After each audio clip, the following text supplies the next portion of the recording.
Hello friends, welcome back to our channel తాజా jobs info. Friends, ఆంధ్రప్రదేశ్లోని వైద్య ఆరోగ్య శాఖలో ఖాళీగా ఉన్నటువంటి ఫార్మసిస్ట్ ఉద్యోగాల భర్తీ కోసం మనకి కొత్తగా అఫీషియల్గా నోటిఫికేషన్ రిలీజ్ చేశారు. ఈ నోటిఫికేషన్లు భర్తీ చేసిన ఉద్యోగాలన్నీ కూడా ఫార్మసిస్ట్ ఆఫీసర్ లేదా ఫార్మసిస్ట్ గ్రేడ్ 2 అనేటువంటి ఉద్యోగాలనే భర్తీ చేస్తున్నారు. సో భర్తీ చేసిన ఉద్యోగాలకు సంబంధించి ఎటువంటి రాత పరీక్ష లేకుండానే అభ్యర్థులు సెలెక్ట్ చేస్తున్నారు. సో మరి మీ కనుక ఇంట్రెస్ట్ ఉండి ఉద్యోగాల కోసం అప్లై చేసుకోవాలనుకుంటే ఈ నోటిఫికేషన్ ద్వారా ఎన్ని ఖాళీలను భర్తీ చేస్తున్నారు, వీరికి కావాల్సిన ఎలిజిబిలిటీస్ గురించి, అలాగే రిలీజ్ అయినటువంటి నోటిఫికేషన్ యొక్క పూర్తి వివరాలను కూడా తెలుగులో చెప్తాను. సో వీడియోని ఎక్కడ కూడా స్కిప్ చేయకుండా చివరి చూసే ప్రయత్నం చేయండి. ముందుగా వీడియోకి ఒక లైక్ చేసి సపోర్ట్ చేయండి ఫ్రెండ్స్. మీరు చేసే ఒక్క చిన్న లైక్ ద్వారా ఇటువంటి మరిన్ని జాబ్ అప్డేట్స్ మీ ముందు తీసుకురావడానికి చాలా ఎంకరేజ్మెంట్గా ఉంటుంది. ఇంకా ఇప్పటివరకు మీరు ఎవరైనా మన ఛానల్ సబ్స్క్రైబ్ చేసుకోకుండా చూస్తున్నట్లయితే ఇటువంటి లేటెస్ట్ జాబ్ అప్డేట్స్ కోసం వెంటనే మన ఛానల్ కూడా సబ్స్క్రైబ్ చేసుకోండి. పక్కనే ఉన్న బెల్ సింబల్లో ఆల్ మీద ట్యాప్ చేసి యాక్టివేట్ చేసుకోండి. ఛానల్ వీడియోస్ అన్ని కూడా మీకు ఫ్రీగా నోటిఫికేషన్ రూపంలోనే వస్తూ ఉంటాయి. సో ఒక లేట్ చేయకుండా డైరెక్ట్ టాపిక్లోకి వెళ్ళిపోదాం. ఫ్రెండ్స్, క్లియర్గా చూడండి. నోటిఫికేషన్ వచ్చేసి మనకి అఫీషియల్గానే గవర్నమెంట్ ఆఫ్ ఆంధ్రప్రదేశ్ నుంచి రిలీజ్ అయిందనమాట. సో చూసినట్లయితే మెడికల్ అండ్ హెల్త్ డిపార్ట్మెంట్ నుంచి నోటిఫికేషన్ రిలీజ్ చేశారు. Regional director of medical and health services zone 3 ప్రకారం ఈ ఉద్యోగాలను అయితే భర్తీ చేస్తారన్నమాట. ఆంధ్రప్రదేశ్లో పాత జోన్లు ఏవైతే ఉంటాయో జోన్ 1, జోన్ 2, జోన్ 3, జోన్ 4 ప్రకారంగా జోన్ 3లో ఖాళీగా ఉన్నటువంటి ఉద్యోగాలను భర్తీ చేస్తున్నారు. సో జోన్ 3లో వచ్చేసి మనకి గుంటూరు, ప్రకాశం, నెల్లూరు పాత జిల్లాల ప్రకారంగా అభ్యర్థులు అందరూ కూడా అప్లై చేసుకోవచ్చు. ఈ 3 జిల్లాలను కలిపి జోన్ 3 అంటారు కాబట్టి ఈ జోన్ 3 కింద ఉన్నటువంటి 3 జిల్లాల అభ్యర్థులు కూడా ఫార్మసీ ఉద్యోగాలకు అప్లై చేసుకోవచ్చు అనమాట. సో భర్తీ చేసిన ఉద్యోగాలు వచ్చేసి ఫార్మసీ ఆఫీసర్ లేదా ఫార్మసిస్ట్ గ్రేడ్ 2 అనేది కూడా మనం చెప్పుకోవచ్చు. టోటల్గా 23 కాలాలని నోటిఫికేషన్ ద్వారా భర్తీ చేయబోతున్నారు. సో భర్తీ చేసిన ఉద్యోగాలని జిల్లాల వారిగా కూడా ఇక్కడ మనకి వేకెన్సీస్ ప్రొవైడ్ చేశారు. సో క్లియర్గా చూసినట్లయితే గుంటూరు డిస్టిక్లో 1 ఉంది, పల్నాడు డిస్టిక్లో 5 ఖాళీలు, బాపట్ల డిస్టిక్లో 3 ఖాళీలు, ప్రకాశం డిస్టిక్లో 4 ఖాళీలు, నెల్లూరు డిస్టిక్లో 7 ఖాళీలు, తిరుపతి డిస్టిక్లో 3 ఖాళీలు భర్తీ చేస్తున్నారు. సో ఈ విధంగా భర్తీ చేసిన ఉద్యోగాలన్నిటి కూడా జోన్ 3 ప్రకారంగా అభ్యర్థులు మాత్రం అప్లై చేసుకోవాలని చెప్పి క్లియర్గా తెలియజేస్తున్నారు. ఇక అప్లికేషన్ ఫార్మాట్ వచ్చేసి మనకి నోటిఫికేషన్ కింది భాగంలో ప్రొవైడ్ చేశారు.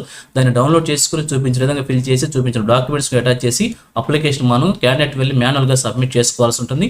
ఇంపార్టెంట్ డేట్స్ కూడా మెన్షన్ చేశారు. 29/1/2026 నుంచి 10/2/2020 వరకు కూడా అప్లికేషన్ సబ్మిట్ చేసుకోవాల్సి ఉంటుంది. ఈ నెల 29వ తారీఖు నుంచి వచ్చే నెల 10వ తారీఖు వరకు సాయంత్రం 5 గంటల లోపు కూడా అప్లికేషన్స్ వచ్చేసి మనకి ఇక్కడ స్పెసిఫైడ్ కౌంటర్స్ ఏర్పాటు చేశారనమాట. ఆ కౌంటర్స్ ప్రకారంగా వెళ్ళి క్యాండిడేట్స్ అప్లికేషన్ సబ్మిట్ చేసుకోవాల్సి ఉంటుంది. బై హ్యాండ్ ద్వారా అప్లికేషన్ సబ్మిట్ చేయాలని చెప్పి తెలియజేస్తున్నారు. అడ్రస్ వచ్చేసి office of the regional director of medical and health services Guntur. ఈ యొక్క అడ్రస్ వచ్చేసి అప్లికేషన్ మనం సబ్మిట్ చేసుకోవాల్సి ఉంటుంది. ఇక అప్లికేషన్ సంబంధించి జోన్ 3 కింద ఎవరెవరు వస్తారో క్లియర్గా మెన్షన్ చేశారు. పాత గుంటూరు జిల్లా ప్రకారం, ప్రకాశం జిల్లా ప్రకారం, నెల్లూరు డిస్ట్రిక్ట్ ప్రకారంగా అభ్యర్థులు అప్లై చేసుకోవచ్చని చెప్పి తెలియజేస్తున్నారు. సో ఇక్కడ 10/2/2026 సాయంత్రం 5 గంటలలోపు అప్లికేషన్ సబ్మిట్ చేయాలని చెప్పి మరలా మనకి రిమైండ్ చేస్తున్నారు. ఇక అప్లికేషన్కి సంబంధించి ఎడ్యుకేషన్ క్వాలిఫికేషన్ చూసినట్టయితే D.Pharmacy లేదా B.Pharmacy క్వాలిఫికేషన్ ఉంటే అభ్యర్థులు అప్లై చేసుకోవచ్చు. లేదంటే Pharma.D క్వాలిఫికేషన్ ఉంటే అభ్యర్థులు అప్లై చేసుకోవచ్చు అని చెప్పి తెలియజేస్తున్నారు. ఇక అలాగే ఏజ్ లిమిట్స్ వచ్చేసి 42 ఇయర్స్ వరకు మెన్షన్ చేశారు జనరల్ కేటగిరీ అభ్యర్థులకు వచ్చేసి.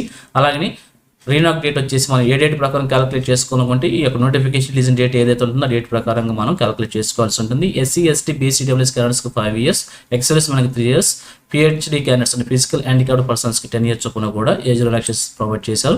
ఇక అలాగే అప్లికేషన్ ఫీజు కూడా మెన్షన్ చేశారు. అప్లికేషన్ ఫీజును వచ్చేసి మనం DD రూపంలో సబ్మిట్ చేసుకోవాల్సి ఉంటుంది. OC క్యాండిడేట్స్కి 500 rupees, SC, ST, BC, PhD క్యాండిడేట్స్కి 300 రూపీస్ చొప్పున కూడా ఫీజు కింద మెన్షన్ చేశారు. అది కూడా వచ్చేసి regional director medical and health services zone 3 అని చెప్పి మెన్షన్ చేసి మనం DD తీసి అప్లికేషన్తో పాటుగా DD కూడా సబ్మిట్ చేయాల్సి ఉంటుంది. అలాగే శాలరీ డీటెయిల్స్ వచ్చేసి సెలెక్ట్ అభ్యర్థులకు వచ్చేసి ఒక నెలకి 32,670 రూపాయలకు మెన్షన్ చేశారు. భర్తీ చేసిన ఉద్యోగాలంటే కూడా కాంట్రాక్ట్ బేసిక్ విధానంలోనే భర్తీ చేస్తున్నారు. సెలక్షన్ ప్రొసీజర్ కనుక మనం చూసినట్టయితే టోటల్ గా 100 మార్క్స్ కి సెలక్షన్ ప్రొసీజర్ ఉండబోతుంది. ఎటువంటి రాత పరీక్ష లేకుండానే అభ్యర్థులు సెలెక్ట్ చేయబోతున్నారు. సో మీకున్నటువంటి అకాడమిక్ క్వాలిఫికేషన్ మార్క్స్ వచ్చేసి 75% తీసుకుంటారు. రిమైనింగ్ 25% లో 10 మార్క్స్ వచ్చేసి ఎడ్యుకేషన్ కంప్లీట్ చేసిన ఇయర్స్ వారీగా ఒక్కొక్క సంవత్సరానికి ఒక్కొక్క మార్క్ చొప్పున మాక్సిమం గా 10 మార్క్స్ కేటాయిస్తారు. రిమైనింగ్ 15% వచ్చేసి మీరు ఆల్రెడీ గవర్నమెంట్ హాస్పిటల్స్ వర్క్ చేసినటువంటి ఎక్స్పీరియన్స్ వారీగా కాంట్రాక్ట్ కావచ్చు, అవుట్సోర్సింగ్ కావచ్చు, హానోరియం బేసిస్ కావచ్చు, COVID-19 కావచ్చు, ఏదైనా కానీ మీకు ఎక్స్పీరియన్స్ కేటాయిస్తారనమాట. ఈ విధంగా ప్యూర్లీ మెరిట్ బేస్ చేసుకుని రూల్ ఆఫ్ రిజర్వేషన్ ప్రకారంగా అభ్యర్థిని సెలెక్ట్ చేయబోతున్నారు. ఇక అప్లికేషన్తో పాటుగా ఏమేమి డాక్యుమెంట్స్ సబ్మిట్ చేసుకోవాలన్నీ కూడా మెన్షన్ చేశారు. వీటన్నిటిలో మీకు ఎన్నిటికి క్వాలిఫికేషన్ లేదా ఎన్నిటికి ఎలిజిబుల్ అన్నింటిని కూడా తప్పకుండా సెలబ్రేషన్ చేసి అప్లికేషన్తో పాటుగా సబ్మిట్ చేసుకోవాల్సి ఉంటుంది. ఇక అలాగనే అప్లికేషన్ సబ్మిట్ చేసుకోవాల్సిన అడ్రస్ని క్లియర్గా ఇక్కడ మెన్షన్ చేస్తారు. ఒకసారి చెక్ చేసుకుని వీటి ప్రకారం మన అప్లికేషన్ సబ్మిట్ చేసుకోవాల్సి ఉంటుంది. అలాగే ఇక్కడ చూపించిన ఈ నేమ్తో డీడీ తీయాల్సి ఉంటుంది. అలాగే ఈ యొక్క నోటిఫికేషన్ సంబంధించి హెల్ప్ డెస్క్ నెంబర్ కూడా ప్రొవైడ్ చేస్తారు. ఈ నెంబర్కి కాంటాక్ట్ అయ్యి కంప్లీట్ ఇన్ఫర్మేషన్ కూడా తెలుసుకోవచ్చు. అలాగే వెబ్సైట్ అడ్రస్ కూడా ప్రొవైడ్ చేసి ఈ యొక్క వెబ్సైట్లో క్లియర్గా ఇన్ఫర్మేషన్ అంతా కూడా చెక్ చేసుకుని అప్లై చేసుకోవచ్చు అనమాట.